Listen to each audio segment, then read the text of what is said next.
美国国防部公布上新的中国军事报告，指出中国可能拍台湾的6大因素，包括台湾宣布独立、无限期延后两华统一的对话，也是外国军队介入等等。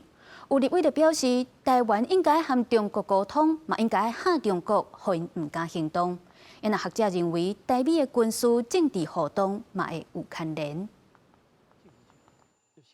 台海无平静，国防部日查到共机6台，其中超过海峡中线，加进入北部空域的2台，共5车伫台海周边活动，国军持续监控处理。另外，美国国防部嘛关心共军的动态，最近发布中国军事态势报告，除了提起中共相关对台威胁，亲像共机真接扰台、模拟封锁、加弹道飞弹飞过天顶，也点出中共可能对台湾采取军事行动的6大因素，包括台湾宣布独立、无讲白的台独偏向、台湾内部不安、无限期延后两华统一对话、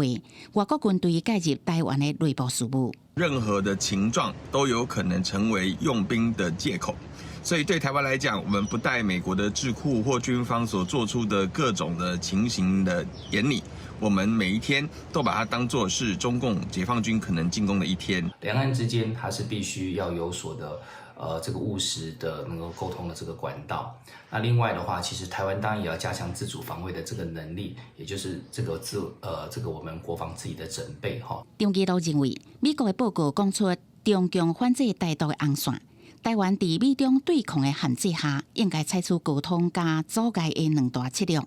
针对美国总统拜登8月头一届动用总统拨款权，透过外国军事用资援助台湾，互中共真不满，也引起后续的台海军演。拜登即马有意向国会争取1050亿美金，援助以色列、乌克兰甲台湾，是不是会去达到中共的红线，也引起境内关心。 美台双方是不是会有一些突破中国过去所设的一些红线？比如说，像是正副总统在美国这一边所遭受的碰到的官员，或者是美国现役官员来台湾，甚至是明年的环太平洋军演的一些情况，美台的联合军演啊等等这一类比较实质上面的合作。林英有分析。 中共伫看俄乌战争的状况，无充足的准备，未随便武力犯台。不过明年拄到台湾新总统上任，环太平洋军演，台美捏做相关政治军事活动，恐惊会增加中共采取军事行动的可能性。